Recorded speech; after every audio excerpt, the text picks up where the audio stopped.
Family only, no outsiders. My father-in-law, Vernon, declared crossing my name off the guest list for their 35th wedding anniversary cruise. I just smiled warmly and said, "Of course." Then I calmly walked out to my car and called the cruise line. As the actual cardholder who had paid the $60,000 deposit, I canceled the entire reservation. Their family-only celebration quickly turned into a local staycation.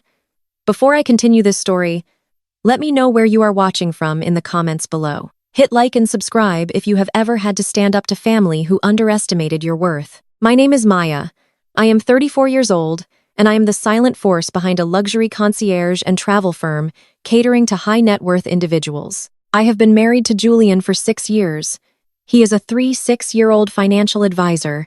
Julian and I seemed like the perfect Atlanta power couple, but behind closed doors, I fought a losing battle against his overbearing family. Vernon and Cecilia, my parents-in-law, were the gatekeepers of a world they believed I had no right to enter. Vernon is a 6-2-year-old real estate developer who prides himself on his Omega Sci-Fi alumni status and his perceived empire. Cecilia is a socialite tightly woven into the fabric of the local Jack and Jill chapter and various exclusive upper-class women organizations.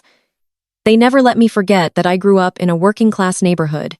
They viewed my successful business as just a glorified travel booking desk.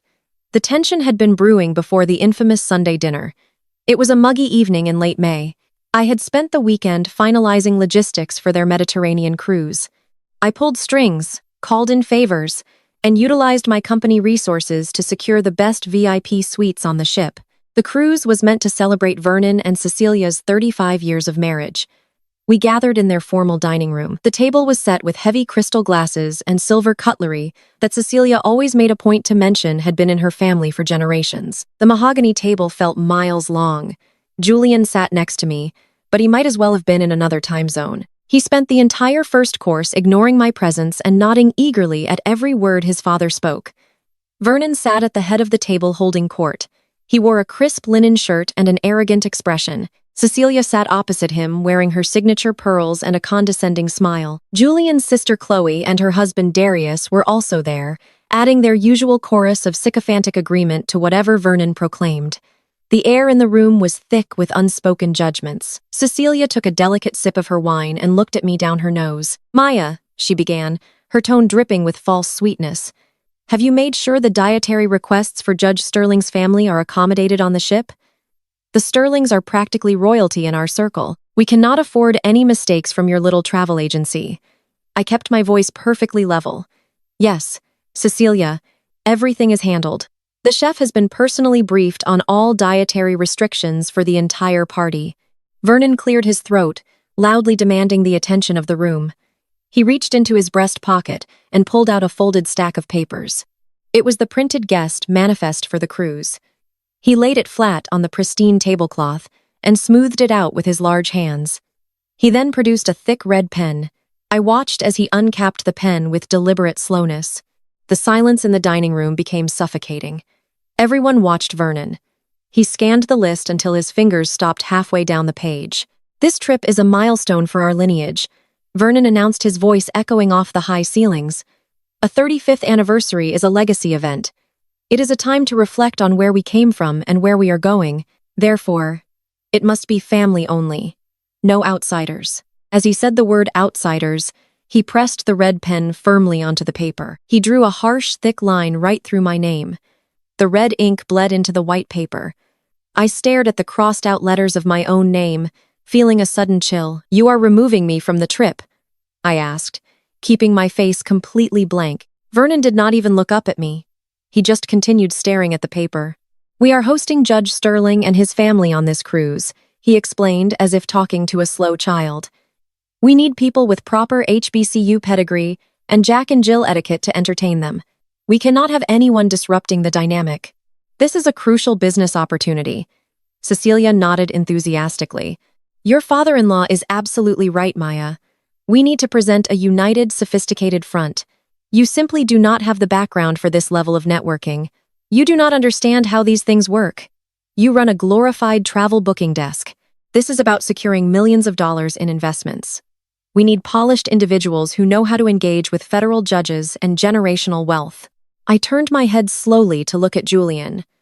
My husband, my partner, the man who had vowed to stand by me. I expected him to defend me. I expected him to tell his father that crossing his wife off a family trip was unacceptable. Instead, Julian looked down at his plate. He picked up his steak knife and cut a small piece of meat, avoiding my eyes completely. "Come on, Maya," Julian sighed, his voice laced with annoyance. "Just sit this one out. Do not make a big deal out of nothing. It is just a business trip masked as a vacation. Besides, Valerie is coming to help Dad pitch the commercial real estate deal to her father. You being there would just make things awkward." Valerie, Julian's ex-fiancée. The woman Vernon and Cecilia had always wanted him to marry because of her father, Judge Sterling, and their extensive social connections. They were bringing my husband's ex-fiancée on a romantic Mediterranean cruise and kicking me off the guest list to make room for her. The sheer audacity of the situation settled over me like a heavy blanket. They expected me to simply accept this humiliation. They thought I was weak. They thought I was just a lowly travel agent who would bow her head and cry. I looked at Vernon. I looked at Cecilia. I looked at Julian chewing his steak. A strange, profound sense of calm washed over me. The anger that should have consumed me evaporated, leaving behind a cold, sharp clarity. I smiled.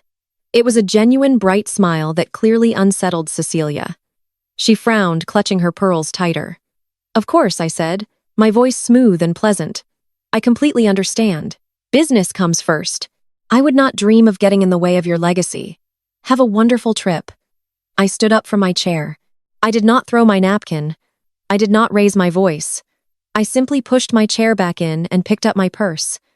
Julian finally looked up, his brow furrowed in confusion. "Where are you going?" he asked. "Home," I replied pleasantly. "I have some work to catch up on.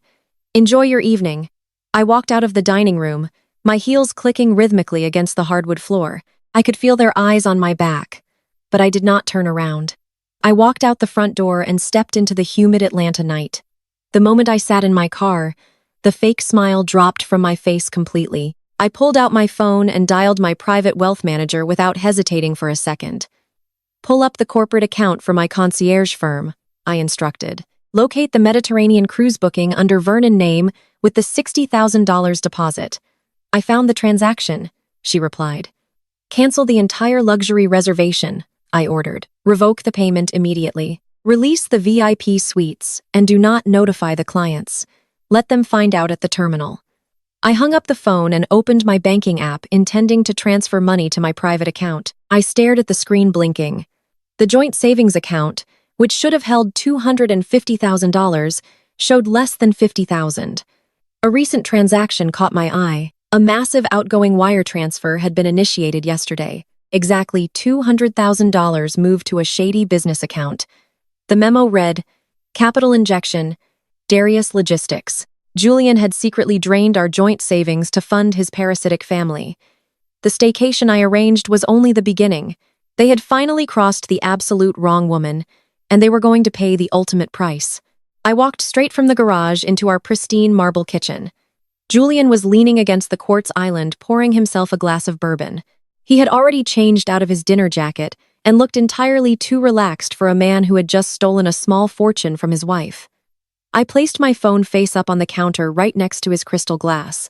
The screen illuminated the banking app, displaying the massive outgoing wire transfer. "Explain this, Julian." I kept my voice perfectly flat. $200,000 vanished from our joint savings yesterday. The memo says, "Capital injection for Darius." Julian did not even flinch. He took a slow sip of his bourbon, his jaw tightening with that familiar defensive arrogance he always adopted when his family was questioned. He slammed the glass down on the counter hard enough to make the ice rattle. "I do not need to explain anything to you, Maya." He pointed a finger at the screen. "I invested it into Darius's new logistics company. It is called building a portfolio. It is what black men do. We build generational wealth. You would not understand that because you do not know how to play the game at this level. You think small. You think like an employee." I stared at him, letting his absurd words echo in the immaculate kitchen. "I think like an employee." I repeated the phrase, letting the irony wash over me.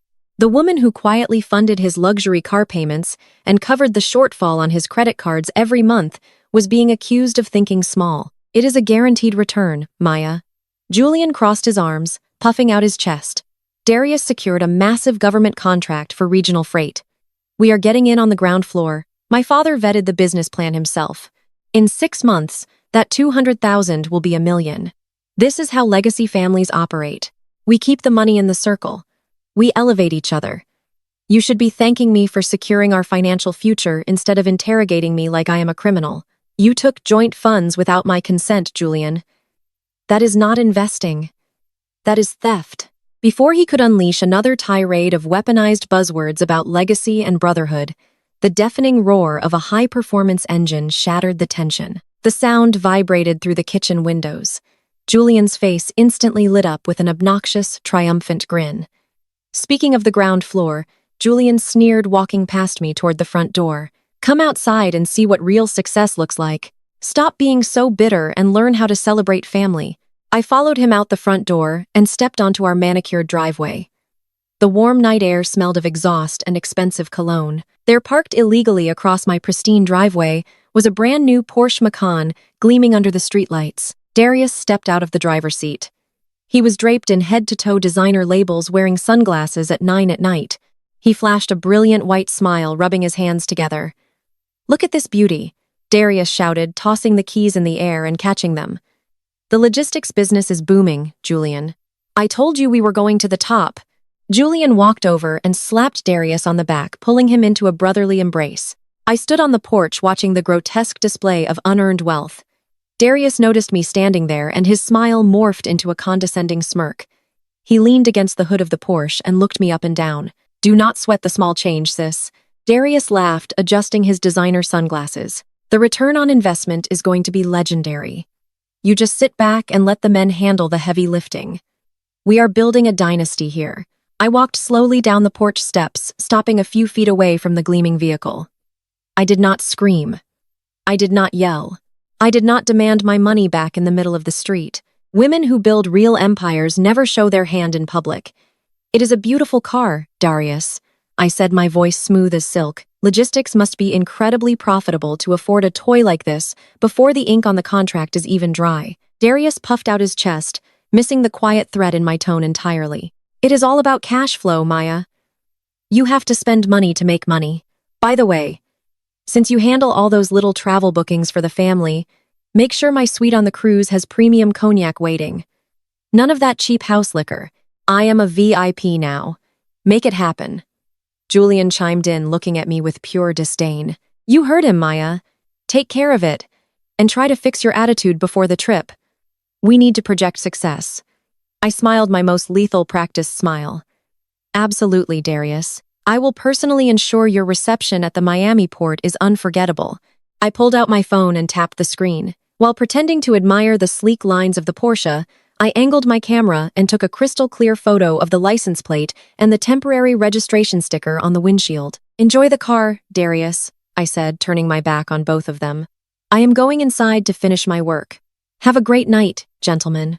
I walked back into the house, locking the heavy oak door behind me. The muffled sounds of their laughter seeped through the walls, but it did not bother me. I walked straight up the stairs to my private home office, locked that door as well, and sat down at my desk. I opened my encrypted messaging app and forwarded the photo of the Porsche license plate to Marcus. Marcus was my lead corporate investigator. He handled the background checks and security audits for the billionaires and celebrities my concierge firm serviced. He was former military, absolutely ruthless, and strictly confidential. I typed a quick message beneath the photo. Marcus, run this plate. Run a full financial background check on Darius Vance. I need every LLC registered to name, every bank account, and every known associate. I also need you to track an outgoing wire transfer of $200,000 from my joint checking account to a business claiming to be a logistics firm. Priority 1, Marcus replied in less than a minute. On it, boss. Give me 10 minutes. I sat in the quiet of my office, listening to the faint ticking of the wall clock. The anger had completely crystallized into a cold, calculated strategy. Julian and his family had always treated me like an accessory, a convenient prop to make their lives easier while they mocked my background. They assumed my silence was submission. They mistook my patience for ignorance. My phone buzzed, breaking the silence. Marcus was calling. I answered immediately, putting him on speakerphone. "What did you find, Marcus?" I asked, my pen poised over a legal pad. Marcus's voice was grim and entirely devoid of pleasantries. "Maya, this is a mess. That logistics company Darius mentioned is a complete phantom. It is a shell LLC registered exactly 30 days ago to a mail drop address in Delaware. There are no trucks, no warehouses, no government contracts. It is entirely fraudulent." "And the Porsche?" I asked. "A high-interest lease," Marcus replied. "He put $10,000 down yesterday in cash. But that is the least of your problems, Maya. I tracked the wire transfer. The $200,000 did not stay in the logistics account for more than 2 hours. It was immediately diverted into 3 separate offshore accounts. Those accounts belong to a syndicate operating out of South Florida. They are aggressive underground loan sharks. Darius is in deep with some very dangerous people. He used your money to pay off a blood debt." I closed my eyes, absorbing the of the stupidity. Darius had stolen my money to save his own life. But a darker question loomed. $200,000 was a massive cash withdrawal. The joint account did not have that kind of liquid cash sitting idle. "Marcus," I said, my voice dropping to a whisper, "where exactly did that initial $200,000 come from? Check the origin of the funds in the joint account before the wire was sent." I heard the rapid clacking of a keyboard through the speaker. A heavy sigh followed. "Maya, you need to call your real estate attorney immediately. The funds were deposited into your joint account by a third-party lender. It is a home equity line of credit." My blood ran ice cold. A home equity line of credit? I own the house outright. I paid the mortgage off 3 years ago with my corporate dividends. I never authorized a line of credit. "Julian forged your signature," Marcus said, his tone filled with professional outrage. "He used a shady notary public with a suspended license to authorize the loan documents. Julian leveraged the equity in your primary residence to pull the cash out. If this loan defaults, the bank will foreclose on your home. He literally sold the roof over your head to pay off his brother-in-law's gambling debts." I stared blankly at the wall. Julian had not just stolen my money. He had committed severe mortgage fraud. He had risked my sanctuary, my credit, and my future to maintain a facade of wealth for a man who openly mocked me. He had handed my safety over to violent loan sharks. "Maya," Marcus asked quietly, breaking into my thoughts, "do you want me to call the police? I can have a fraud unit at your door in 20 minutes. We can have Julian arrested tonight." I looked down at the legal pad. I had written Julian's name. I slowly drew a thick, dark line right through it, matching the exact way Vernon had crossed my name off the guest list. "No, Marcus," I said, my voice steady and completely void of emotion. "Do not call the police. Arresting him tonight is too easy. It lets the rest of them off the hook. I want the entire family to pay. I want them to lose everything they value in front of everyone they respect." "What do you need me to do?" Marcus asked, ready for orders. "Compile every piece of evidence regarding the forged loan and the wire transfers," I instructed. "Send it directly to my divorce attorney. Then I need you to pull the financial records for Vernon Real Estate Development Firm. If Julian is committing mortgage fraud to cover Darius, I guarantee Vernon Empire is built on a house of cards, too. Find the rot, Marcus. Find every unpaid tax bill, every defaulted loan, every lie they have told their high society friends. Consider it done, boss." I hung up the phone and walked over to the window. Down in the driveway, Julian and Darius were still laughing, leaning against the leased Porsche, oblivious to the impending destruction of their entire world. They thought they were the predators. They thought they had successfully manipulated the quiet travel agent. They had no idea they had just declared war on a woman who held the keys to their destruction. I smiled into the dark glass. The cruise was in 5 days, and I was going to ensure it was a trip they would never forget. The next morning, the oppressive Atlanta heat was already baking the pavement outside my window, but inside my home office, the air conditioning hummed a steady, icy rhythm. I sat at my desk reviewing the forensic financial files Marcus had sent over during the night. The depth of Julian and Darius' fraud was staggering. They had not just dipped into my accounts, they had constructed an entire fictional reality built on my credit. I was tracing the routing numbers of the underground loan sharks when my phone vibrated across the glass surface of my desk. The caller ID flashed with a picture of Chloe. Julian's sister was posing in a designer gown she had undoubtedly purchased on a credit card her husband could not pay off. I let it ring 3 times before tapping the screen and putting her on speakerphone. I wanted my hands free to continue highlighting the evidence of her husband's incoming felony charges. "Maya, good morning, Chloe," chirped her voice, echoing with that forced, breathy enthusiasm she used whenever she wanted a favor. "Listen, I am putting together the final itinerary for our send-off, and I need you to handle a few minor details on your end." "Good morning, Chloe," I replied, my pen pausing over a bank statement. "What kind of details?" "Well, you know my sorority sisters are driving down to Miami to see us off at the terminal." Chloe explained, a hint of arrogant entitlement creeping into her tone. "We are doing a whole champagne toast before we board. I need you to make sure the port staff in Miami rolls out the literal red carpet for us. And I do not mean some cheap runner. I mean the thick, plush kind. It needs to look absolutely flawless for Instagram. We are representing the family brand, Maya. Everything has to scream black excellence and generational wealth." I stared at the paperwork in front of me. The document detailing the high-interest lease for the Porsche Darius was currently driving. Generational wealth. The delusion was so thick I could practically choke on it. "I will see what I can do," I said, keeping my voice entirely devoid of sarcasm. "Also," Chloe continued, barely pausing to take a breath, "I need you to handle the port fees and the maritime taxes for Darius and me. Just put it on your card for now. Use your little employee discount or whatever perks you get from your travel agency to cover it. I will pay you back eventually. Darius has all his liquid capital tied up in his new logistics empire right now, so cash flow is just a tiny bit restricted this week. You understand how high-level business works, right?" She was asking me to subsidize her luxury vacation while her husband was currently laundering the equity of my home to pay off violent criminals. She wanted me to use my employee discount to save her a few $100s, while $200,000 of my money had just vanished into the criminal underworld. The absolute sheer audacity of these parasites was breathtaking. "Maya, are you still there?" Chloe asked, her tone sharpening with irritation. "I need you to confirm this. It is the least you can do since you are not even coming. Julian told us you threw a fit and refused to join the family. Honestly, Maya, you really need to work on being more supportive of the men in this family. Darius and Julian are building an empire, and you are upset about missing a boat ride." I took a slow, deep breath. The anger that had been simmering in my chest crystallized into a diamond-hard resolve. I did not raise my voice. I did not defend myself. I did not tell her that her husband was a fraud or that her brother was a thief. "I will take care of everything, Chloe," I said in a dangerously calm tone. "Do not worry about the port fees. And as for your arrival in Miami, I will personally make sure the port staff gives you exactly the reception you deserve. It will be a spectacle your sorority sisters will never forget."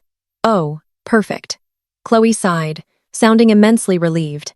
"I knew you would be useful for something. Make sure the champagne is chilled. I have to go to a fitting for my resort wear. Bye, Maya." The line went dead. I set my phone down and smiled a cold, thin smile that did not reach my eyes. They wanted a spectacle. They were absolutely going to get one. Leave. Less than an hour later, my phone buzzed again. This time, it was not a call. It was a barrage of notifications from the Family Legacy group chat. I had muted the chat months ago to preserve my sanity, but I occasionally checked it to monitor their collective narcissism. Today, the notifications were lighting up my screen like a warning beacon. I opened the app. Cecilia had uploaded a high-resolution photograph. It was a picture of Vernon standing in the center of an upscale men's boutique in Buckhead. He was wearing a custom-tailored midnight blue tuxedo with a black silk lapel. He looked incredibly proud of himself. But Vernon was not the focal point of the image. Standing right beside him, adjusting his bow tie with an intimate, familiar smile, was Valerie, Julian's ex-fiancée, the woman who was supposedly just coming on the cruise to help pitch a commercial real estate deal to her federal judge father. Beneath the photo, Cecilia had typed a message specifically designed to humiliate me. "A huge thank you to our darling Valerie for gifting Vernon this magnificent custom tuxedo for the anniversary cruise," Cecilia wrote, adding a dozen celebratory emojis. "It is so refreshing to have a woman of substance and class around Julian again. Someone who truly understands the demands of our social circle and knows how to treat the men in this family like kings. We are so blessed to have you joining us, Val." I watched the screen as the replies rolled in. Chloe responded immediately. Absolutely gorgeous. Valerie always had the best taste. Cannot wait to pop bottles with you on the yacht, Val. Then Julian's name appeared. My husband. The man who had vowed to protect and honor me. The man who had secretly forged my signature to steal my home. Julian texted a fire emoji, followed by, "A real woman always knows how to elevate the family." Looking sharp, Dad. He was openly endorsing his mother disrespect. He was publicly praising his ex-fiancée in a group chat that included his current wife. It was a coordinated, calculated attack designed to put me in my place. They believed that because I had quietly walked away from the dinner table the night before, I was thoroughly broken. They thought I was sitting in my home office crying over my exclusion from their glamorous life. They believed they had won. I locked my phone and tossed it onto my desk. I did not shed a single tear. Crying was an activity reserved for women who had no options. I had an empire. I stood up from my desk and walked out of my office, heading straight for my master bedroom suite. I bypassed the casual linen dresses and sensible blouses I usually wore when working from home. I walked to the very back of my massive walk-in closet to the section housing my executive wardrobe. The clothes I wore when I was sitting across the table from billionaires negotiating acquisitions. I pulled out a pristine tailored white Alexander McQueen power suit. It was sharp, unforgiving, and flawlessly structured. I paired it with a silk emerald green blouse that matched the exact shade of the Rolex resting on my wrist. I stepped into a pair of Christian Louboutin stilettos, the signature red soles clicking against the hardwood floor like the cocking of a gun. I pulled my hair back into a sleek, severe bun and applied a dark crimson lipstick. I looked at my reflection in the floor-to-ceiling mirror. The woman looking back at me was not a glorified travel agent. She was not a submissive wife. She was an apex predator stepping into a yard full of oblivious sheep. I grabbed my black Birkin bag and walked out to the garage. I bypassed the sensible luxury sedan Julian preferred I drive and walked over to my personal vehicle, a sleek jet-black Mercedes Maybach. I slid into the driver's seat, the leather cool and rich against my skin. The engine purred to life with a quiet, menacing power. I knew exactly where Cecilia and Valerie were. It was Tuesday. On Tuesdays at 1:00 the afternoon, Cecilia never failed to hold court at the Oakmont Country Club. It was the most exclusive, incredibly pretentious social club in Atlanta. Membership required a massive initiation fee, a pristine pedigree, and approval from a board of directors who routinely rejected new money applicants. Cecilia had been a member for 2 decades, clinging to her status there like a life raft. I knew Valerie would be with her, basking in the glow of Cecilia approval, and plotting her inevitable return to Julian life. I guided the Maybach out of my neighborhood and merged onto the highway. The drive to Oakmont took 20 minutes. I spent every second of that drive visualizing the destruction of their fragile egos. They had spent years weaving a narrative where I was the inadequate outsider. They had convinced themselves that their borrowed status and leveraged assets made them superior. It was time to pull the first thread and watch their entire tapestry unravel. I pulled through the massive wrought iron gates of the Oakmont Country Club. The lush green fairway stretched out on either side of the winding driveway. I pulled up to the grand colonnaded entrance. The head valet, a young man named Thomas, rushed forward to open my door. "Good afternoon, Mrs. Vance," Thomas said, his eyes widening slightly as he took in the Maybach and my immaculate suit. "Welcome back." "Good afternoon, Thomas," I replied, slipping him a crisp $50 bill. "Leave it parked up front. I will not be staying long." "Yes, ma'am." Thomas nodded quickly, snapping to attention. I walked up the wide stone steps and through the heavy glass doors into the main lobby. The air inside was cool and smelled of expensive floral arrangements and old money. The mahogany-paneled walls were lined with portraits of past club presidents. The subdued murmur of wealthy patrons enjoying their afternoon cocktails drifted from the main dining room. The maitre d' stationed at the entrance of the dining room gave me a polite, professional smile. "Good afternoon, madam. Can I help you find a table?" "No, thank you," I said, my voice projecting a quiet, absolute authority. "I am just here to deliver a message to a member." I did not wait for his permission. I stepped past his podium and into the sprawling, sunlit dining room. The room was a sea of pastel dresses, pearl necklaces, and tailored golf shirts. I scanned the tables, ignoring the curious glances directed at my striking white suit. It took me less than 10 seconds to find them. Cecilia was sitting at a premium corner table situated right by the massive floor-to-ceiling windows overlooking the 18th hole. She was wearing a pale pink Chanel suit, holding a crystal flute of mimosa, gesturing animatedly as she spoke. Sitting across from her, nodding in fervent agreement, was Valerie. Valerie was dressed in a sleek navy dress, her hair perfectly blown out, looking exactly like the wealthy, politically connected trophy wife Vernon and Cecilia desperately wanted her to be. They were laughing together, a picture of unified upper-crust solidarity. They were celebrating their victory, celebrating my exclusion, and celebrating the customized tuxedo they had purchased with money Julian had stolen from my accounts. I adjusted the strap of my Birkin bag against my forearm. I kept my posture perfectly straight, my chin elevated. I walked slowly and deliberately across the dining room floor. The sharp, rhythmic click of my red-soled heels echoed against the marble tiles, drawing the attention of the surrounding tables. Conversations began to pause as I passed. I did not look at anyone else. I kept my eyes entirely locked on Cecilia's table. It is time to plant the first bomb. I stopped right behind Cecilia's chair. With a calculated flick of my wrist, I brought my Birkin bag down hard against the back of her seat, sending a jarring vibration through the ornate wood. Cecilia gasped loudly, sloshing a generous wave of her mimosa over the rim of her crystal flute and onto the pristine white tablecloth. Valerie's head snapped up, her smug smile evaporating for a fraction of a second before twisting into a look of feigned amusement. "Maya, what an unexpected surprise," Valerie purred, her voice laced with mock sympathy. "I did not realize Oakmont allowed non-members into the VIP dining room during lunch hours. Are you lost or just dropping off a delivery for someone?" I pulled out the empty chair next to her and sat down, crossing my legs with slow, deliberate elegance. "Neither, Valerie," I said, keeping my voice perfectly modulated. "I was simply in the neighborhood and felt like catching up with my wonderful mother-in-law." Cecilia was frantically dabbing at the spilled champagne with a linen napkin, her face flushed with a mixture of anger and embarrassment. "What on earth is wrong with you, Maya?" she hissed, dropping the damp napkin onto the table. "You cannot just barge in here and interrupt us. We are having a private discussion." I signaled a passing waiter who hurried over immediately, noting the sharp cut of my McQueen suit. "I will take a double espresso," I told him, "and please bring the check for this table. I am covering the ladies' drinks today." Cecilia bristled, her posture stiffening. "You absolutely will not pay for my table, Maya. I have an exclusive member account here, and I certainly do not need your charity from whatever commissions you made booking economy flights this week." I waved the waiter away, ignoring Cecilia's outburst entirely.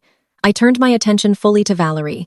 She was leaning back in her chair, exuding an air of arrogant confidence. She reached up to casually tuck a strand of hair behind her ear, and as she did, the sleeve of her navy dress slipped back. There, resting against her wrist, was a breathtaking diamond tennis bracelet. The stones were massive, flawlessly cut, and caught the sunlight pouring through the windows. It was a stunning piece of jewelry. I also knew exactly how much it cost because I had seen the charge on Julian's personal credit card statement 2 weeks ago. He had categorized it as a corporate gift for a retiring female executive at his firm. "That is a magnificent bracelet, Valerie," I said, letting my eyes linger on the diamonds. Julian always did have exquisite taste when he was spending money he did not actually possess. Valerie smirked She extended her arm, rotating her wrist, so the diamonds glittered even brighter. "He truly does," she agreed, her voice dripping with venomous satisfaction. "Julian knows exactly what a woman of my caliber expects. He understands that some connections are simply permanent, Maya. You were just a placeholder, a temporary distraction while he figured out his long-term strategy."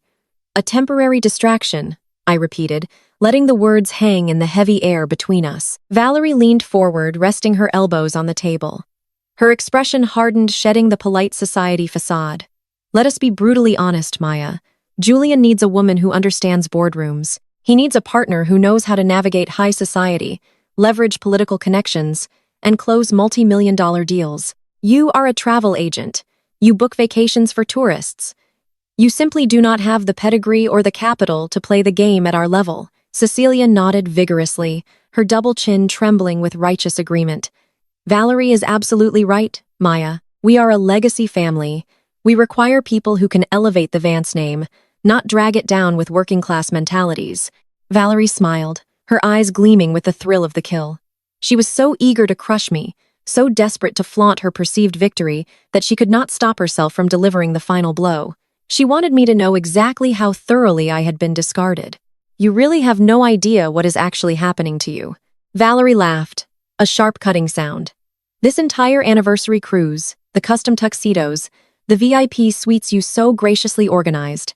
It is all a theatrical production, Maya, a stage play designed specifically for my father. I kept my expression entirely blank, giving her the silence she needed to hang herself. Vernon Real Estate Empire is a complete illusion.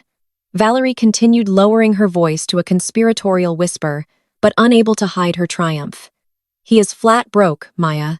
He has defaulted on 3 massive commercial loans, and his firm is facing imminent bankruptcy. They are drowning in debt, and the banks are preparing to seize everything. I looked at Cecilia. The woman who constantly mocked my background was sitting there in a designer suit funded by fraud, clinging to a country club membership she was about to lose. She looked away, refusing to meet my eyes, but her silence confirmed every word Valerie spoke. My father is a federal judge with immense private capital and political influence, Valerie explained, her tone arrogant and final. Vernon begged him for a lifeline. My father agreed to inject $5 million to save Vernon firm from total collapse, but he had one non-negotiable condition. He will only release the funds if Julian divorces you and marries a woman who can properly represent our family's combined interests. Me? The sheer audacity of the scheme was almost impressive. Julian was not just cheating on me. He was actively plotting to divorce me as a business transaction to save his father from financial ruin. They were cannibalizing my assets, stealing the equity from my home, and using my company resources to fund a luxury cruise just to trick a federal judge into believing they were wealthy enough to deserve a $5 million bailout. So you see, Maya, Valerie concluded, sitting back in her chair with a look of supreme satisfaction. It is nothing personal. It is just high-level business. You should go home, pack your sensible little clothes, and prepare for the divorce papers. Julian is moving on to bigger things. Cecilia scoffed, waving her hand toward the dining room exit. Go back to your little office, Maya. The adults are doing business here. You are embarrassing yourself by staying where you clearly do not belong. The waiter returned at that precise moment, carrying a small porcelain espresso cup on a silver tray, along with the leather checkbook containing their bill. He placed the items softly on the table between us. I did not flinch. I did not scream. I did not throw my espresso in Valerie's face. Women who build real empires never lose their temper in public. I reached into my black Birkin bag and pulled out my wallet. I bypassed the platinum and gold plastic that ordinary wealthy people carried. I slid out a heavy matte black titanium card. The American Express Centurion card, the legendary black card.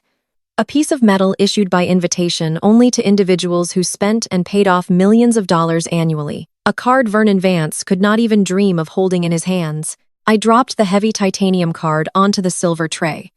The distinctive metallic clink cut through the ambient noise of the dining room, ringing out with absolute authority. Valerie's eyes snapped down to the tray. Her smug smile vanished instantly. As a woman who spent her life orbiting wealthy men and studying the subtle markers of true elite status, she knew exactly what that card meant. She knew the exorbitant spending requirements. She knew the extreme liquid net worth required just to receive the invitation. Her eyes darted from the heavy black metal to my face, her breathing suddenly shallow. Cecilia, being entirely financially illiterate when it came to genuine wealth, merely rolled her eyes. Showing off a credit card is so incredibly tacky, Maya, she muttered, reaching for her mimosa. Valerie did not say a single word. She was staring at me, her mouth slightly open. The diamond tennis bracelet suddenly looking very small and very cheap in comparison to the silent titanium weight resting on the tray. The realization was crashing over her in real time.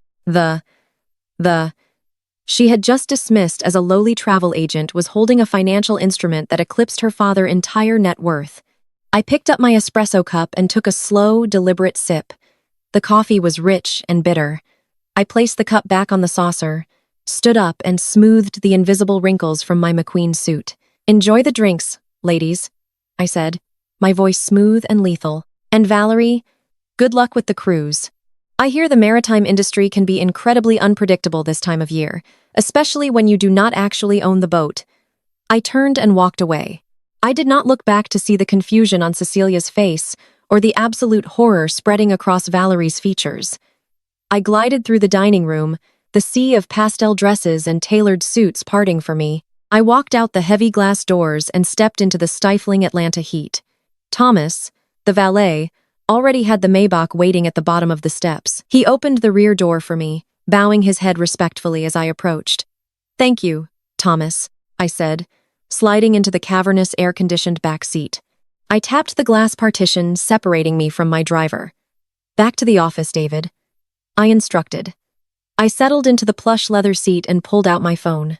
The adrenaline was pumping through my veins cold and sharp. The Vance family thought they were playing a high-stakes game of chess, but they did not even realize I owned the board. Vernon thought he could use my luxury cruise reservation to secure $5 million from a federal judge. He thought he could exclude me from the terminal and parade Valerie around like a prize mare to save his bankrupt firm. They had declared war on the wrong woman. I dialed a highly encrypted private number. It rang twice before my vice president of acquisitions answered. "Good afternoon, Maya," he said, his voice crisp and professional. "Arthur, I need you to drop everything you are working on right now," I said, staring out the tinted windows as the Maybach glided out of the country club gates. "Contact the Miami Port Authority. I want to buy a 51% controlling stake in the VIP terminal management firm by Thursday." There was a brief pause on the line as Arthur processed the magnitude of the demand. "That is a massive acquisition, Maya. The capital required will be substantial, and expediting it by Thursday will cost an exorbitant premium. We are talking 8 figures minimum. I do not care about the premium, Arthur," I replied, my voice completely devoid of hesitation. "I want the contracts drafted, the funds wired, and the ink drying before the weekend. I want absolute control over that specific terminal. Make it happen." "Consider it done," Arthur said. I ended the call and tossed my phone onto the leather seat beside me. I looked out at the passing trees, a slow, genuine smile finally spreading across my face. Vernon wanted to show Judge Sterling what real power looked like. He wanted a flawless VIP departure to cement his fake legacy. He was going to get exactly what he asked for. But when he arrived at the port on Friday, he was going to find out that the red carpet he intended to walk on belonged entirely to me. Wednesday morning arrived with a digital barrage. It was 2 days before the cruise, and the Vance family was operating at peak delusion. I sat at my desk in my home office reviewing the final acquisition papers for the Miami VIP terminal while my tablet played their social media feeds. They were actively constructing their own public execution and broadcasting it live to the world. Chloe had uploaded a new video to her TikTok account just minutes ago. She was standing in her meticulously decorated living room, a room furnished entirely on credit cards, currently carrying 20% interest rates. She wore an oversized designer sun hat indoors, holding a crystal flute of cheap Prosecco and waving her phone at the camera. "Look at these boarding passes," she squealed, her voice echoing with manufactured joy. "We are taking over the owner suites on the newest mega yacht. This is what Black excellence looks like. This is how you build generational wealth and maintain a legacy." She flashed the printed ticket confirmations directly at the camera lens. I paused the video and zoomed in. They were the exact high-resolution documents I had deliberately left active in the booking portal. They looked completely authentic, displaying their names, the VIP suite numbers, and the priority boarding times. What Chloe did not know, what none of them knew, was that I had already revoked the underlying payment method. The confirmation numbers were currently attached to a dummy hold in the cruise line system. The second they attempted to check in at the port, those luxurious owner suites would evaporate into thin air, resulting in a catastrophic system decline. But for now, they were entirely convinced of their own superiority. Vernon had posted a lengthy status update on his professional networking page, subtly hinting at a major maritime summit with Judge Sterling regarding federal real estate initiatives. Cecilia was busy uploading photos of her newly purchased resort wear, tagging Valerie in every single post to ensure I saw them. They were wrapping themselves in a blanket of absolute fiction. It was almost poetic how eagerly they marched toward the cliff edge. By Thursday evening, the atmosphere inside my own house was suffocating. Julian was in our master bedroom packing his bags for the trip. I stood in the doorway, leaning against the frame, watching him. He was whistling, a sharp, upbeat tune that grated against my nerves. He carefully folded his custom linen shirts, his expensive tailored slacks, and the velvet dinner jacket he planned to wear for the captain dinner. He looked incredibly proud of himself. He believed he had successfully outmaneuvered me. He thought he had stolen my money, secured his family fake empire, and put his inadequate wife firmly in her place. He zipped his leather weekender bag shut and finally turned to look at me. His expression was a perfect mask of condescending pity. "Make sure you pay the mortgage this month, Maya," he said, his voice casual as if he were reminding me to take out the trash. The absolute audacity of the statement was so profound it physically anchored me to the floor. The mortgage on the house he had secretly leveraged. The house he had put at risk of foreclosure to pay off his brother-in-law's violent debt. I did not blink. I did not react. I just let him keep talking. And while we are gone, Julian continued walking over to his dresser to collect his watches. "You should use this week alone to figure out how to be a more supportive wife. Look at Valerie. She knows how to build a man up. She understands what a man of my caliber needs to succeed in this world. You are always so focused on your little travel bookings and your petty grievances. You need to learn how to fall in line with a legacy family." Vernon promised that once we finalize everything, Valerie's father is going to change our entire trajectory. You could learn a lot from a woman like her. I walked over to the armchair where his freshly pressed suits were hanging in their protective garment bags. I picked them up and handed them to him. My hands were perfectly steady. My expression was a placid mask of dutiful submission. I did not shed a single tear. I did not scream. I did not demand to know how he could stand in my house and praise the woman he was plotting to replace me with while actively stealing my assets. "Of course, Julian," I said, my voice smooth and compliant. "I will make sure everything here is taken care of. Have a wonderful trip." He snatched the garment bags from my hand, smirking. "See?" he sneered. "Was that so hard? Just do your job, Maya." I watched him carry his bags out to his car. The cold disconnect settling over me was absolute. I was no longer looking at my husband. I was looking at a target. He had no idea that while he was packing his velvet jackets, my high-powered divorce attorney, Evelyn, was actively drafting an absolute financial slaughter. Evelyn had spent the last 48 hours compiling the forensic evidence Marcus, my corporate investigator, had uncovered. We had the fraudulent notary documents bearing my forged signature. We had the wire transfer receipts proving Julian had funneled the stolen home equity directly to offshore accounts controlled by underground loan sharks. We had the fake LLC registration Darius had set up to launder the cash. Evelyn was preparing a comprehensive legal petition that would freeze every single asset Julian claimed to own. We were going to hit him with civil charges for fraud and refer the mortgage forgery directly to the district attorney for criminal prosecution. I had also instructed Evelyn to flag Vernon's supposedly thriving real estate firm for a federal audit based on the massive influx of unexplained cash flowing through his accounts. By the time Julian returned from his fictitious cruise, his credit would be destroyed, his bank account seized, and his precious legacy reduced to a cautionary tale whispered among the Atlanta elite. I was sitting in the quiet luxury of my living room sipping a glass of Cabernet when my phone vibrated on the coffee table. It was late, almost midnight. I picked up the device expecting an update from Arthur regarding the Miami terminal acquisition. Instead, the screen displayed an incoming text message from an unknown number, but the preview text made it immediately clear who the sender was. Darius was a coward and an absolute idiot. In his frantic panic, he had misdirected a text meant for his brother-in-law. I opened the message and read the words glowing in the dark room. "Bro, you need to call me right now. The loan sharks found out about the cruise. They know Vernon is faking the logistics contract.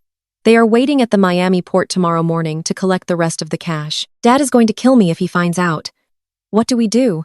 I read the message 3 times, letting the sheer magnitude of Darius's stupidity wash over me. He had not just borrowed money from violent criminals, he had actively led those criminals directly to Vernon's fake legacy event. The loan sharks were not going to politely ask for a wire transfer. They were showing up at a highly secured port facility to extract their payment by force. And they were going to do it right in front of Judge Sterling, Valerie, and the entire elite social circle Cecilia had invited to witness their grand departure. It was the perfect storm, a collision of fraud, arrogance, and organized crime all converging at the exact location where I now held absolute authority. I smiled into the empty room. A genuine, terrifying smile. The trap was perfectly primed. I locked my phone and stood up. I had a private jet to Miami to catch in the morning. After all, As the new majority owner of the VIP terminal management firm, I needed to be there to personally orchestrate the reception my family so desperately deserved. The Miami sun was already baking the tarmac by the time my chauffeured Maybach pulled right up to the steps of my Bombardier Global 7500. David opened the door and I stepped out onto the private airstrip. The engines of the jet were already humming a low, powerful vibration that matched the pulse of adrenaline in my veins. I climbed the steps and entered the main cabin where the air was crisp and smelled of expensive leather and polished walnut. Evelyn, my lead legal counsel, was already seated at the conference table in the middle of the cabin. Across from her sat Arthur, my VP of acquisitions, who had flown in from London on a red-eye just to finalize this deal. They both had their laptops open, displaying spreadsheets and legal briefs that mapped out the total destruction of the Vance family. "Good morning, Maya," Arthur said, standing up to greet me. He handed me a thick, leather-bound folder. "The ink is dry. Aura Lifestyle Holdings now officially owns 51% of Miami VIP Terminal Management. You have absolute executive authority over every square inch of that facility." The board was ecstatic about the premium we paid to expedite the close. I took my seat and opened the folder. Aura Lifestyle Holdings was the parent company I had built from the ground up over the last 10 years. Vernon and Cecilia thought I ran a glorified travel booking desk. They had no idea that my firm owned a network of boutique luxury hotels across Europe, a fleet of private charters, and an exclusive concierge service catering to royals and tech billionaires. Booking their anniversary cruise was literally a favor I had done as a wife, utilizing a fraction of a percent of my company resources. Now I was utilizing the full weight of my empire to crush them. Evelyn adjusted her glasses and turned her laptop screen toward me. "We are ready on the legal front as well, Maya," she said, her voice sharp and clinical. "Julian thinks he outsmarted you by forging your signature on the home equity line of credit. What he failed to realize is that the moment he wired those funds to the offshore account set up by Darius loan sharks, he committed federal wire fraud. I have the injunctions drafted. The second they step into that terminal tomorrow morning, I am filing the papers. All of Julian's personal and business accounts will be frozen instantly. He will not be able to buy a cup of coffee, let alone finance his new life with Valerie." I nodded, scanning the documents. "And the loan sharks?" I asked. "Marcus, our head of corporate security, has been tracking them," Arthur chimed in. "Darius owes them over $200,000. He promised them a cash drop at the port before the cruise departs. They have 3 vehicles en route to Miami as we speak. They plan to corner Vernon and Julian at the drop-off zone." "Excellent," I said, leaning back in my chair and signaling the flight attendant for a sparkling water. "Let them come. It will make the grand finale so much more entertaining." The private jet began its taxi down the runway, pressing me gently into the soft leather seat. At 40,000 feet, the world below looked small and insignificant. I opened my briefcase and pulled out the terminal blueprints, memorizing the entry points, the security checkpoints, and the layout of the VIP lounge. I was going to turn their dream departure into a highly choreographed nightmare. My phone vibrated on the polished wood table. I glanced at the screen and saw a new message from Julian. I unlocked the device and opened the text thread.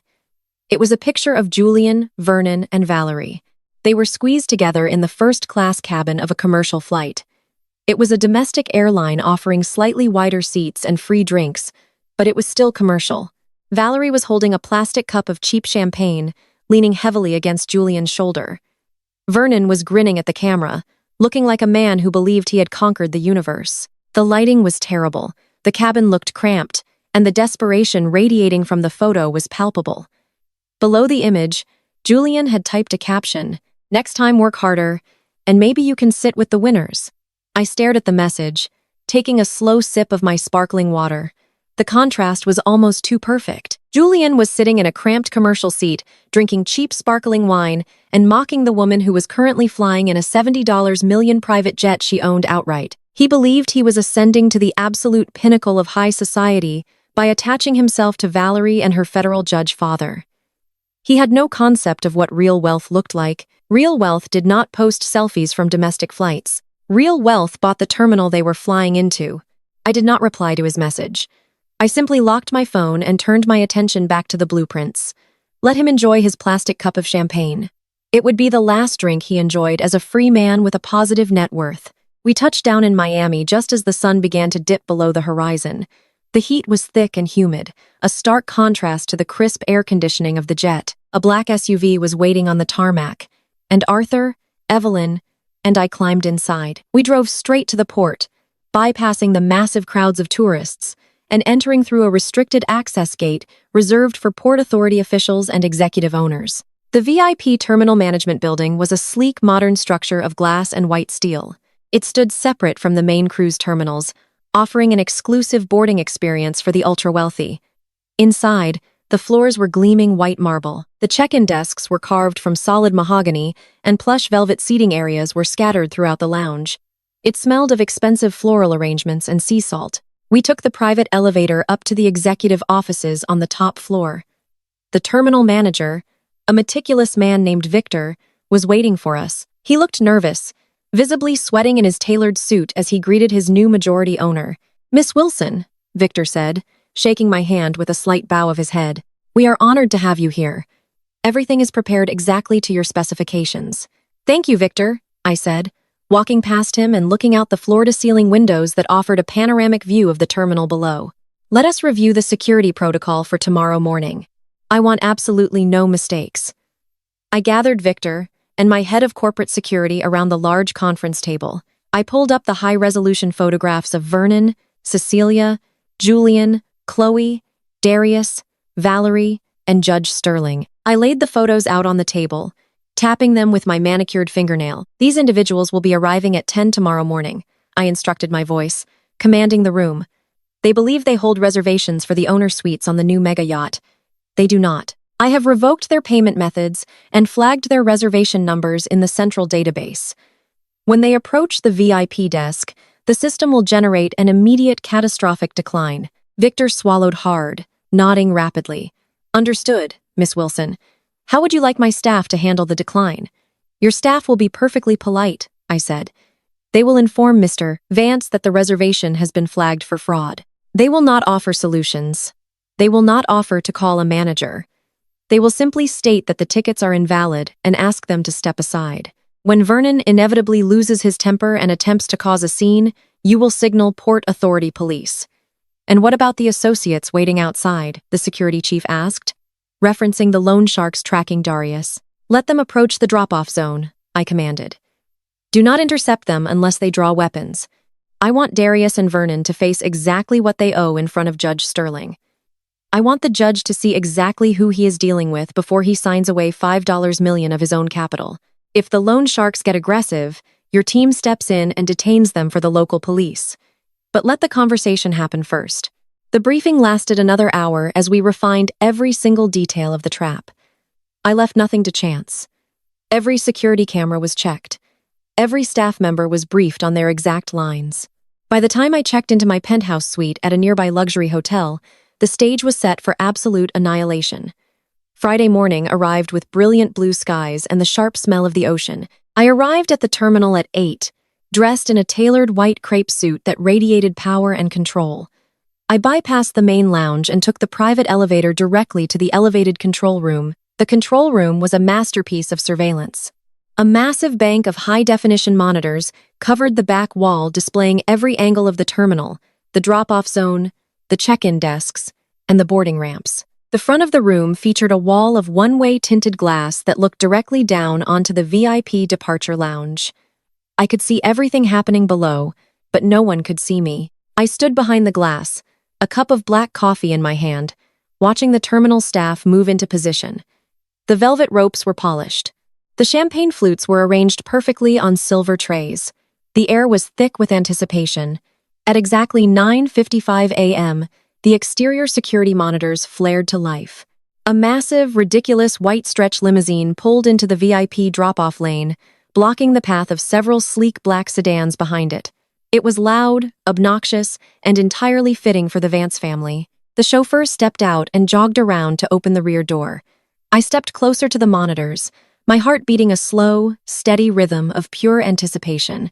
Vernon stepped out first. He was wearing a pristine white linen suit, a Panama hat, and a smug expression that could be seen from space. He puffed out his chest, looking up at the gleaming terminal building, as if he had built it with his own bare hands. Cecilia followed, wearing a garish floral resort dress, and clutching a designer beach bag she definitely could not afford. Then came Julian, looking exactly like his father, arrogant, blind, and entirely doomed. Valerie stepped out beside him, wearing massive sunglasses and clinging to his arm. Darius and Chloe scrambled out last, hauling a mountain of heavy designer luggage.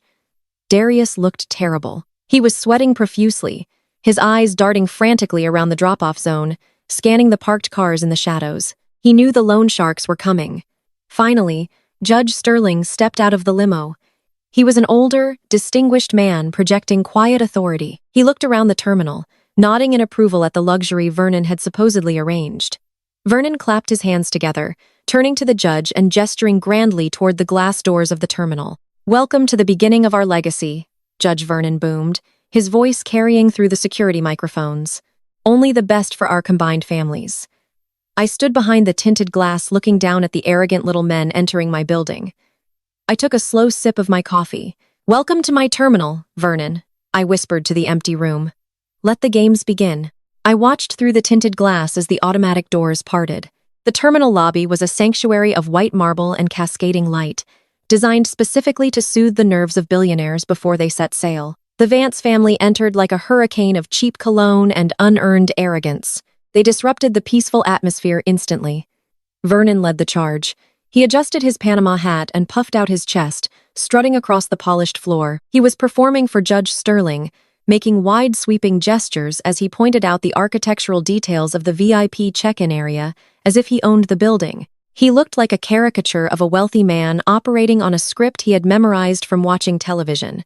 Cecilia was right beside him. She looked around with a practiced sneer, turning up her nose at the impeccably dressed port staff who were quietly managing the luggage of actual elite travelers. She linked her arm through Vernon's arm, projecting the image of a powerful matriarch. She wore a garish floral resort dress and clutched a designer beach bag that screamed desperation.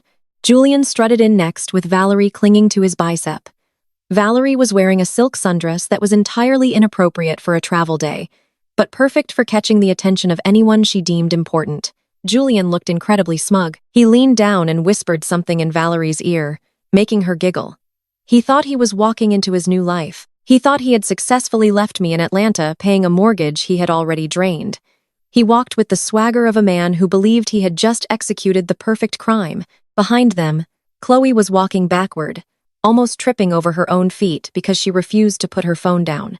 She was live-streaming the entire arrival. I could see her mouth moving, forming words about generational wealth and luxury lifestyles.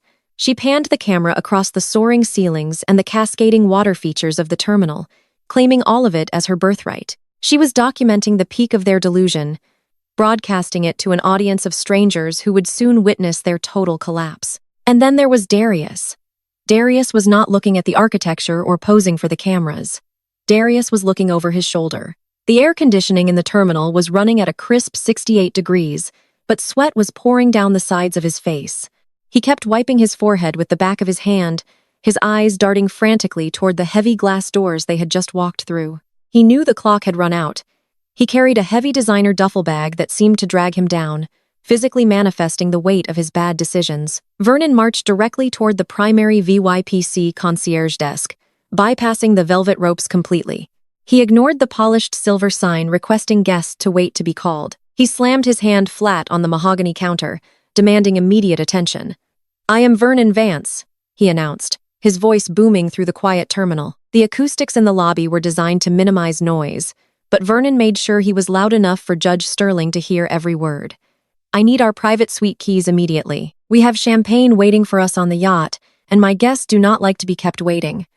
The desk agent, a brilliant young woman named Sophia, did not flinch. She had been personally briefed by Victor and understood exactly what was required of her. She offered Vernon a smile that was perfectly polite and entirely devoid of warmth. "Certainly, Mr. Vance," Sophia said, her fingers flying across her keyboard. "Give me just one moment to pull up the reservation for the owner suites." Vernon turned back to Judge Sterling with a broad, magnanimous smile. "The service here is usually quite good, Judge. I make sure my people are taken care of." "Valerie." Father gave a stiff nod, his sharp eyes scanning the terminal. As a federal judge, Sterling was a man who spent his career noticing discrepancies. I could tell he was already evaluating the vast difference between Vernon loud bravado and the quiet, moneyed elegance of the actual terminal operations. Sophia stopped typing. She looked up at Vernon, her expression a mask of clinical professionalism. "I apologize, Mr. Vance," she said, her voice carrying clearly across the marble desk. "It appears there is an issue with your booking." Vernon's smile faltered slightly, but he quickly forced it back into place. "What do you mean an issue?" "Print the boarding passes. We are expected at the captain reception in less than an hour." "Sir, your reservation was cancelled," Sophia stated, her voice unyielding and perfectly projected. "It was cancelled due to non-payment of the $60,000 deposit. Furthermore, the credit card on file for your port fees has been declined for suspected fraud." The words hung in the heavy air. The silence that followed was absolute and devastating. Chloe lowered her phone, the live stream forgotten as her mouth fell open. Julian dropped Valerie's arm, stepping forward with a look of pure confusion replacing his smug arrogance. Cecilia gasped loudly, clutching her fake pearls as if she had been physically struck. I watched from the elevated control room, feeling a profound sense of satisfaction settling deep into my bones. The word fraud echoed through the terminal. For a family built entirely on appearances and debt, it was the ultimate dirty word. Hearing it spoken aloud in front of a federal judge was nothing short of catastrophic. Vernon's face shifted from confusion to a deep, dangerous shade of crimson. He slammed both hands onto the mahogany desk, leaning aggressively over the counter. "What kind of incompetent operation are you running here?" he erupted, screaming at the young woman. "I am a titan of real estate in Atlanta. Do you know how much money runs through my accounts? Print those damn tickets right now before I buy this entire port and fire every single one of you." Sophia did not back away. She stood her ground, pressing a subtle button under the desk that alerted the Port Authority police to stand by exactly as we had planned. "I cannot do that, sir. The system has permanently locked your profile. You do not have a reservation, and we cannot process declined fraudulent cards." Cecilia pushed her way to the front, shoving Julian aside. She glared at Sophia as if the young agent were a piece of dirt on her shoe. "Do you know who we are?" Cecilia shrieked, her voice echoing shrilly off the glass walls. "I am a standing member of the Oakmont Country Club. I sit on the board of the Atlanta Heritage Society. You are making a massive mistake. I will have your job for this. I will personally see to it that you never work in hospitality again. You have no idea who you are dealing with." Julian pulled out his phone, his face pale and slick with sudden sweat. He began jabbing at the screen, desperately trying to call me. I looked down at my own phone, resting on the console table next to my coffee. The screen lit up with his name. I watched it ring silently, letting it go straight to voicemail.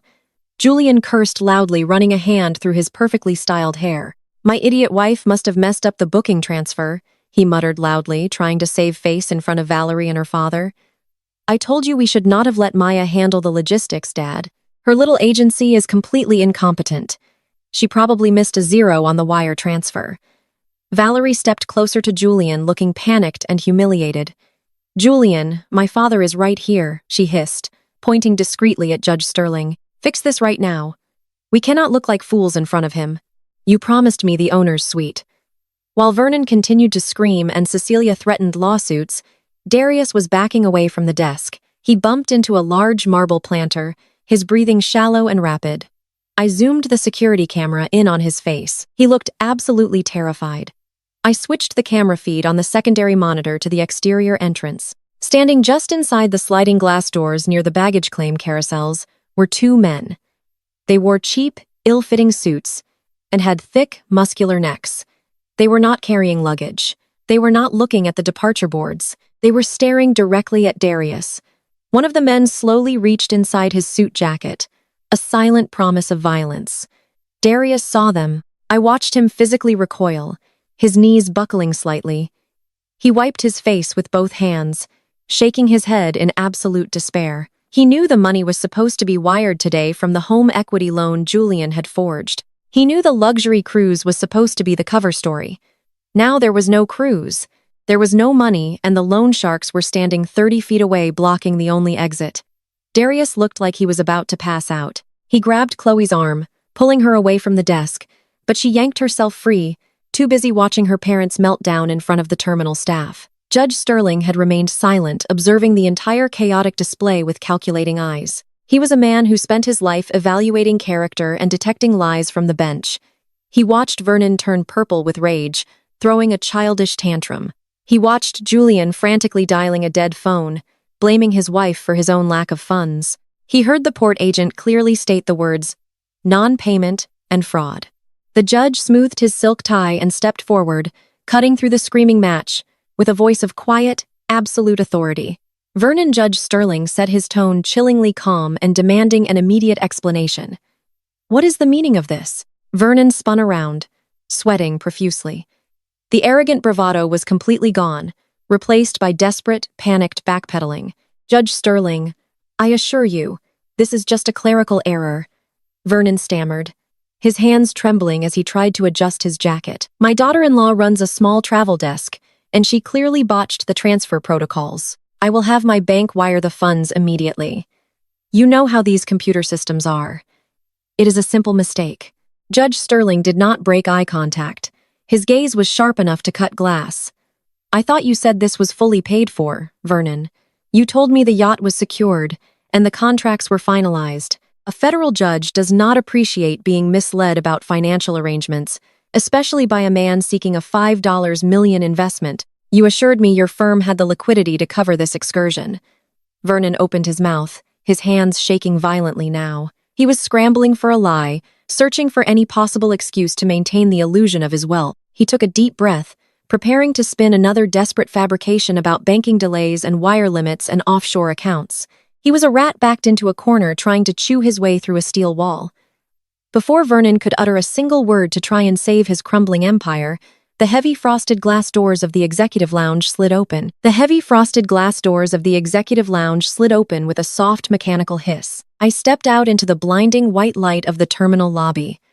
I wore a flawless tailored white crepe power suit that radiated absolute control. The sharp click of my stilettos against the imported marble floor echoed like gunshots in the sudden heavy silence of the room. Victor, the port director, walked half a pace behind my right shoulder, his head slightly bowed in deference. Flanking us were 4 massive security guards from my private corporate detail, moving in perfect synchronized precision. The Vance family stood absolutely paralyzed. The grand, arrogant performance they had been putting on for the terminal staff ground to a halt. Vernon froze mid-sentence, his hand still suspended in the air where he had been aggressively pointing at the desk agent. The color rapidly drained from his face, leaving him a sickly shade of gray beneath his Panama hat. Beside him, Cecilia blinked rapidly, her eyes darting frantically from my face to the heavily armed guards surrounding me. She clutched her fake designer beach bag to her chest, as if it could protect her from the reality she was suddenly facing. She looked as if she were trying to comprehend a physical impossibility. Valerie let out a small, confused gasp, stepping slightly behind Julian. Julian himself looked as though he had been struck by a physical blow.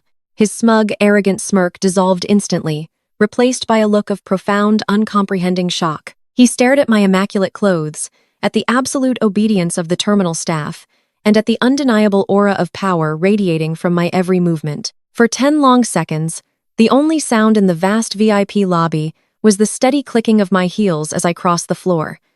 I did not rush. I walked with the deliberate, measured pace of an apex predator circling a trap that had already snapped shut. Then the shock wore off and the Vance family delusion kicked back into overdrive. Cecilia was the first to break the silence. Her voice shattered the quiet atmosphere of the terminal, a shrill, grating shriek that made the desk agent wince. "Maya!" she screamed, taking a reckless step forward before a security guard raised a massive hand to halt her. "What are you doing here? Did you sneak in to ruin our trip?" She looked me up and down, her lip curling in a familiar, entitled sneer. Her entire social standing in Atlanta was built on a foundation of lies and credit card debt, and her mind simply rejected the data in front of her. She could not accept that the woman she had treated like a glorified servant for a decade was now holding the executioner axe. "I cannot believe you followed us all the way to Miami," she yelled, pointing a shaking finger at me. "You are pathetic. Security, remove this woman immediately. She is stalking my son." The Port Authority officers standing near the entrance did not move an inch. They simply looked at Victor, who gave them a brief shake of his head. Julian finally found his voice. His shock morphed into a defensive, explosive anger. He dropped Valerie's arm and marched forward, his chest puffed out in a pathetic display of faux alpha dominance. He was trying desperately to salvage his image in front of his mistress and the powerful federal judge he needed to manipulate. "Maya, get out of here right now before you embarrass us in front of the judge," he commanded, his voice echoing with false authority. "Have you lost your mind? Following us to the port like a crazy, jealous ex-wife. You are making a massive scene. Go back to Atlanta and handle the mortgage like I told you to." He reached out aggressively, attempting to grab my upper arm and physically drag me away from the check-in desk. He never made contact. Two of my security guards moved with blinding speed. One stepped directly between Julian and me, forming an impenetrable wall of muscle and dark fabric. The second guard grabbed Julian's outstretched wrist, twisting it just enough to make Julian gasp in pain and stumble backward. "Sir, step back," the guard warned, his voice a low, dangerous rumble. "Do not attempt to touch Miss Wilson again." The physical redirection shattered Julian completely. He was a man who lived his entire life believing his mere presence commanded respect. To be swatted away like a bothersome insect in front of the woman he was trying to impress, and the federal judge he desperately needed to manipulate, was a blow to his ego that he could not process. He stumbled into a marble pillar, rubbing his wrist, his face flushing with a deep, ugly red. He looked around the lobby, hoping someone would intervene on his behalf. But the terminal staff remained perfectly still, loyal only to me. I did not flinch. I did not step back. I stood perfectly still, letting the silence stretch out again to amplify his degradation. I looked at Julian with dead eyes. All the years of playing the dutiful, supportive wife were gone. The mask was completely off, and there was nothing left but cold, calculated ruin. "I didn't sneak in, Julian," I said, my voice smooth and perfectly projected, carrying to every corner of the lobby. "I own this terminal, and I am the one who canceled your charity cruise." The words landed like physical blows. Julian's jaw dropped again. He stared at me, searching my face for any sign of a joke. "You own?" he stammered, his voice losing all of its previous bravado. "That is impossible. You run a little travel blog. You book discounted flights for tourists." I ignored his sputtering, keeping my dead eyes locked on him. The sheer magnitude of his ignorance was almost staggering. He had lived in my house, slept in my bed, and plotted to steal my assets without ever actually knowing who I was. "I own Aura Lifestyle Holdings. Julian," I explained, speaking slowly and clearly, as if explaining a simple concept to a toddler. Aura Lifestyle Holdings owns a global network of luxury properties, aviation charters, and as of yesterday morning, a 51% majority stake in Miami VIP terminal management. I am not a guest here. I am the absolute executive authority. I turned my gaze toward Vernon, who was sweating through his white linen suit. His eyes darted nervously toward the sliding glass doors where Darius was standing frozen in absolute terror. Darius was practically vibrating with panic. He was not looking at me. His eyes were locked on the two massive men in cheap suits standing just beyond the exterior glass doors. The loan sharks had watched the entire screaming match unfold. They knew the cruise was a lie. Darius knew that the moment this grand illusion completely shattered, those men would walk through the doors and extract their payment in blood. He looked like a man standing on the trapdoor of a gallows, waiting for the lever to be pulled. "And as the executive authority," I continued, my voice ringing out over the lobby, "I can confirm that the Vance family reservation for the owner suites was flagged for catastrophic payment failure. The deposit was never paid. The credit card provided for the port taxes was flagged as fraudulent. You have no tickets. You have no suite. You have no cruise." Valerie let out a sharp cry, stepping away from Julian as if he were suddenly radioactive. "Julian, what is she talking about?" Valerie demanded, her voice rising in high-pitched panic. "You told me you paid for everything. You showed me the confirmation numbers. They were dummy holds, Valerie." I answered for him, my tone dripping with icy condescension, generated by my system to keep him pacified until he walked into this exact trap. "You thought you were stealing a king, but you just tied yourself to an anchor. He has no money. He leveraged our marital home to pay off his brother-in-law's violent underground gambling debts. The very debts that are currently waiting outside those glass doors to collect. In fact, as of 9 this morning, every single bank account associated with Julian Vance has been frozen by federal injunction due to wire fraud. He is entirely bankrupt. You are not sailing away into a life of luxury. You are standing in ground zero of a federal criminal investigation." Julian's face went from pale to a mottled, furious red. "You are lying!" he screamed, spit flying from his lips. "You are making all of this up because you cannot handle that I am leaving you. You are a bitter, pathetic liar." I did not raise my voice to argue. I simply raised my right hand and snapped my fingers. The sharp sound echoed against the high marble ceilings. Victor, the port director, immediately stepped forward. He bowed his head subserviently and handed me a thick, pristine legal folder. The gold-embossed logo of my holding company gleamed under the lobby lights. The sheer obedience of the terminal manager toward me finally seemed to shatter the last remnants of Julian's denial. He stared at the folder, his eyes wide with a dawning, paralyzing terror. I took the folder and turned my back on Julian, completely dismissing him as a threat. He was no longer my focus. He was already ruined.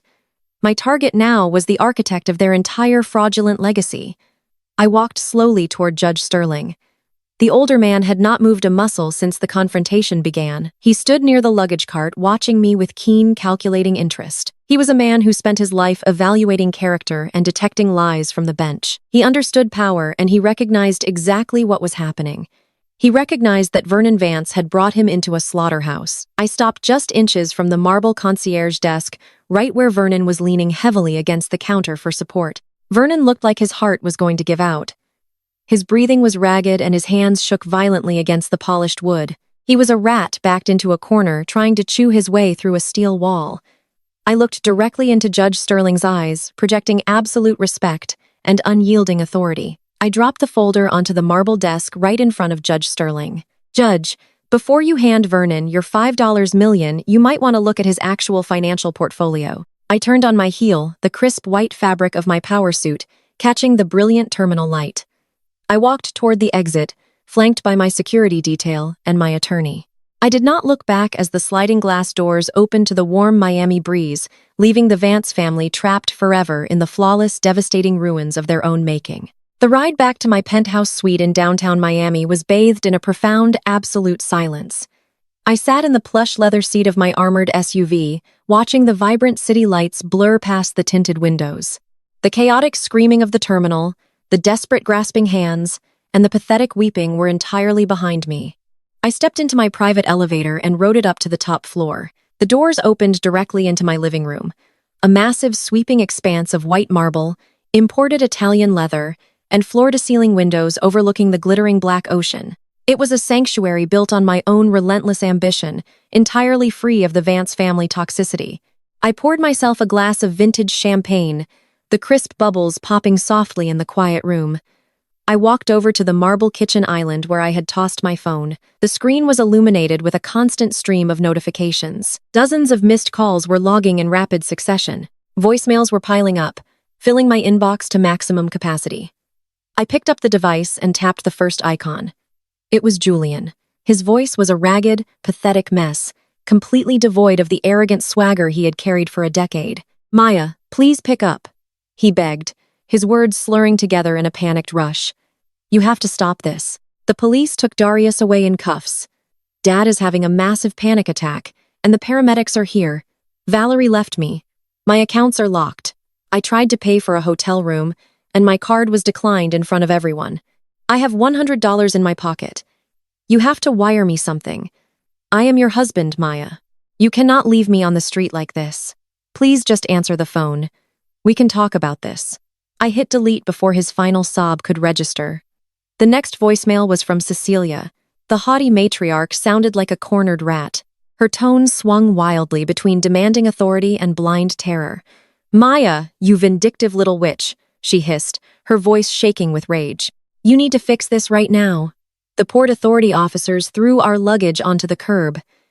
I had to beg a taxi driver to take us to a motel. "My friends are not answering my calls. You owe us. We gave you a name. We gave you a family.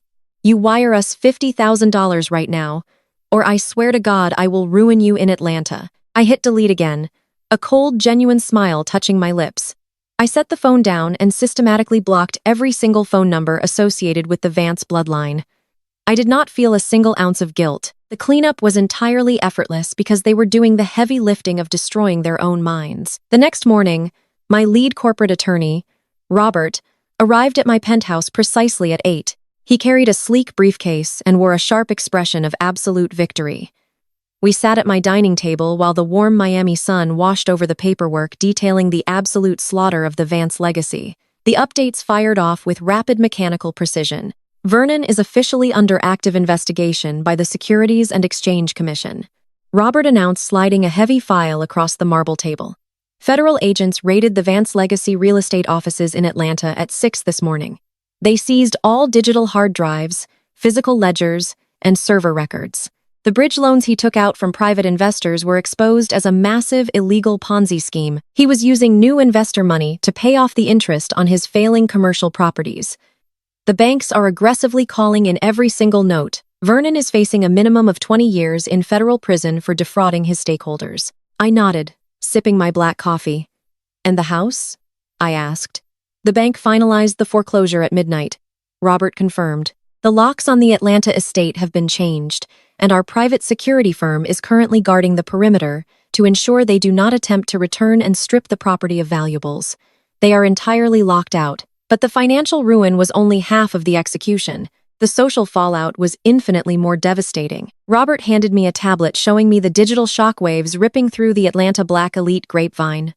News of the federal raid and the port terminal meltdown had spread like wildfire. Cecilia had been officially uninvited from the annual Heritage Foundation Gala, a high-profile charity event she had chaired for 5 consecutive years. The board of directors held an emergency midnight vote to revoke her membership, completely citing moral turpitude and financial fraud. Her access to the prestigious Oakwood Country Club was terminated effective immediately due to catastrophic non-payment of dues. The very women Cecilia had terrorized with her snide judgments and fake pearls were now actively treating her like a highly contagious disease. When Cecilia attempted to show up at a high society brunch earlier that morning, she was physically turned away at the door by the hostesses. Her calls went straight to voicemail. Her text messages were left unread. She was entirely socially radioactive. She was a ghost in the city she once claimed to rule. Darius was currently sitting in a county holding cell denied bail by a judge who cited him as an extreme flight risk. Chloe had immediately packed her designer bags and moved back into her parents' basement, publicly claiming she was an innocent victim of his fraud and initiating swift divorce proceedings. The entire family was bleeding out in public, and no one was rushing to apply a tourniquet. 3 days later, the final tie was permanently severed. I was sitting in my corner office at the Aura Lifestyle Holdings corporate headquarters. The building was a towering monument of glass and steel dominating the Miami skyline, a physical manifestation of my independence. I was reviewing acquisition contracts when my assistant buzzed my intercom. Her voice was tight with professional concern.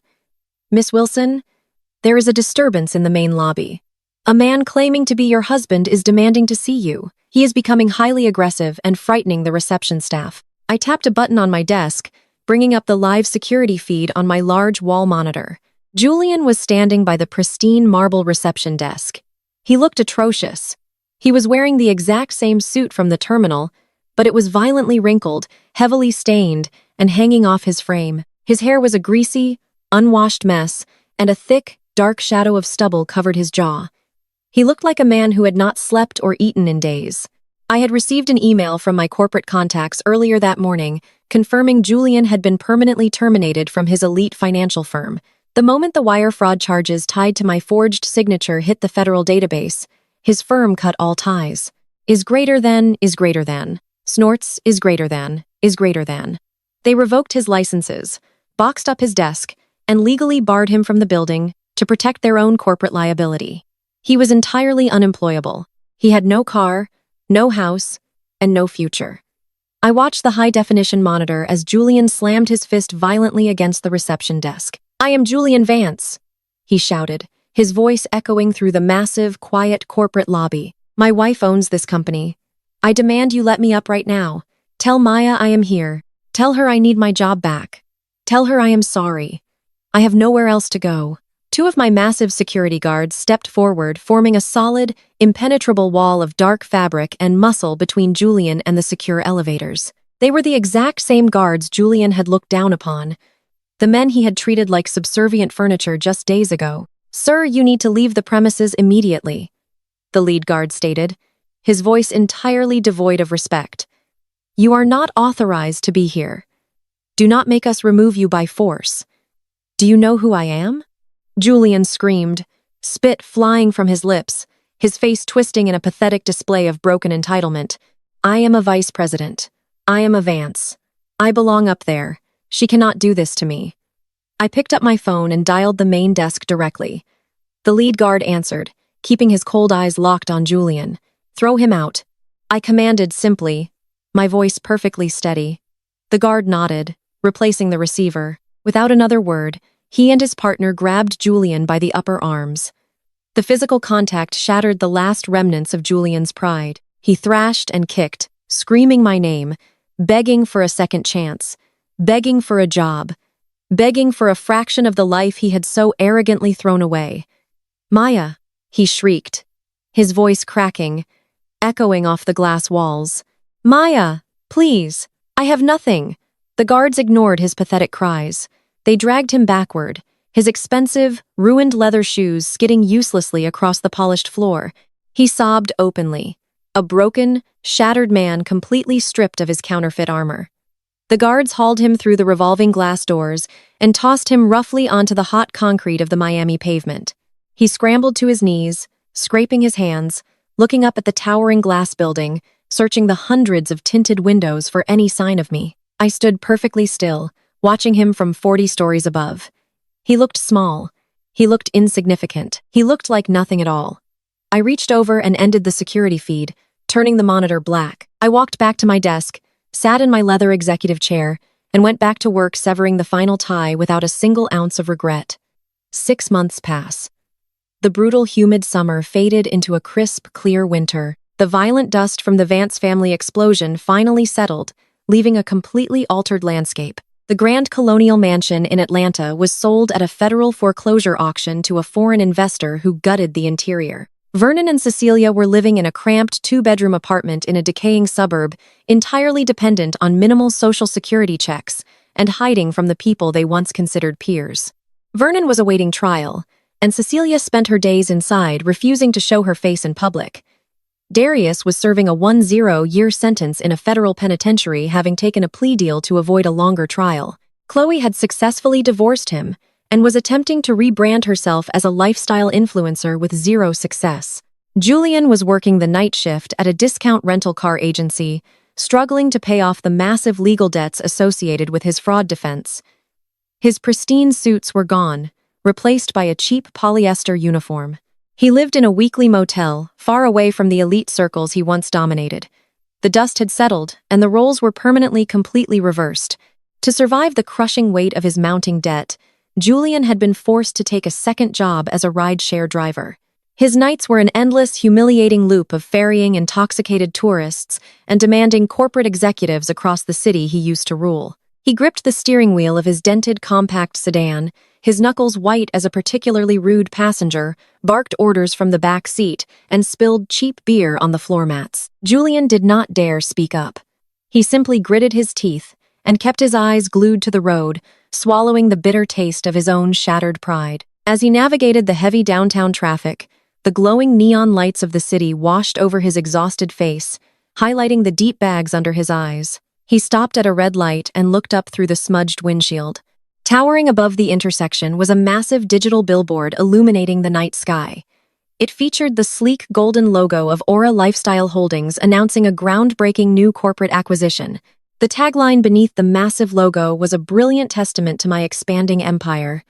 Julian stared at the glowing letters, feeling a suffocating physical ache in his chest. He was a ghost driving a cheap car through a city effectively owned by the woman he had tried to destroy. The light turned green, and a chorus of impatient horns blared behind him, forcing him to drive on, sinking deeper into his own miserable obscurity. Miles away, the reality of the Vance family ruin was equally suffocating. Vernon and Cecilia were trapped in a cramped 2-bedroom apartment in a decaying industrial suburb, completely stripped of their generational wealth illusion. The thin apartment walls offered zero protection from the constant noise of the nearby highway, and the lingering smell of cheap cooking oil seemed permanently baked into the peeling linoleum floor. Vernon sat at a chipped laminate kitchen table, staring blankly at a mountain of aggressive legal correspondence from the SEC. His broad, commanding shoulders were permanently slumped, his authoritative, booming voice reduced to a chronic hacking cough caused by stress and failing health. There were no imported cigars, no mahogany leather chairs, No country club associates hanging onto his every fabricated word. He was just an old, disgraced man waiting for a federal judge to seal his fate and strip away his freedom. Across the tiny room, Cecilia stood by a cracked window looking out at a bleak asphalt parking lot. She was wearing a faded housecoat, her once immaculate blonde hair now showing stark, brittle roots of gray. She held her cell phone in her trembling hands, but the screen remained entirely dark. There were no notifications, no desperate calls from the charity committee asking for her esteemed guidance, no invitations to the exclusive Oakwood brunches or high society galas. The black elite society she had worshipped her entire life had excised her with clinical surgical precision. She had tried reaching out to her old friends during the first month, leaving voicemails begging for a lunch date or a simple conversation to explain her side of the story. They had all blocked her number without hesitation. She was completely dead to them. Cecilia traced the edge of the dark screen, a single tear cutting through the heavy wrinkles on her face as the absolute silence of her irrelevance crushed her spirit. Halfway across the world, I was breathing in the crisp, salty air of the Tyrrhenian Sea. I sat on the sprawling teak deck of a magnificent multi-million-dollar yacht anchored just off the Amalfi Coast. It was the exact luxury vacation destination my former in-laws had planned to exploit using my stolen money. Now I was here and they were rotting in their own self-made cages. The Mediterranean sun warmed my skin, and the brilliant azure water stretched out endlessly toward the horizon, glittering like crushed diamonds. I wore a flowing white silk resort gown, the lightweight fabric catching the gentle ocean breeze. I was not alone, but for the first time in a decade, the company I kept was entirely genuine. I was surrounded by a carefully curated circle of real friends and high-level, respectful business partners. There were no transactional compliments, no toxic power plays, and no suffocating familial expectations. We had just closed a massive international merger, and the atmosphere on the luxurious deck was electric with authentic, joyful celebration. Laughter rang out clear and bright, blending perfectly with the sound of the ocean waves lapping against the pristine white hull. A prominent European investor sitting across the lounge area raised his crystal flute, offering a heartfelt toast to my strategic brilliance and unyielding leadership. I smiled, clinking my glass against his, feeling a profound, absolute sense of validation that required zero apologies and zero compromises. I had fought a brutal war to reclaim my life, and the victory was sweeter than I could have ever imagined. I reclined against the plush white cushions, letting the warm Italian sunlight wash over my face. Alongside me on a polished teak side table, my phone suddenly vibrated. The screen illuminated the sleek glass surface, displaying a single incoming text message. It was from a number I had not saved, but my mind instantly recognized the familiar digits. It was Julian. I picked up the device, my expression entirely neutral. The message was a pathetic block of desperate text. I lost everything. I am so sorry. I know I ruined it all. Please, Maya. I cannot live without you. I stared at the words, reading them with the clinical detachment of a stranger observing a fascinating psychological experiment. There was no spike of adrenaline. There was no lingering anger. There was no residual grief to process. There was absolutely nothing. I did not type out a scathing reply to put him in his place. I did not compose a paragraph detailing my victory or my happiness. I did not even bother to block the number. Blocking him would imply that his messages still had the power to affect my day. He was simply not worth the physical effort of pressing the button. I turned the screen off, tossing the phone carelessly back onto the plush cushion where it belonged. I picked up my crystal flute, taking a slow, deliberate sip of the icy vintage champagne. I looked out over the railing at the endless, brilliant blue ocean stretching into infinity. The toxic weight of the past was gone, completely dissolved by the sheer force of my own success. I took a deep breath of the clean ocean air, feeling the absolute power of my reality. I was finally free, and I was utterly, undeniably untouchable.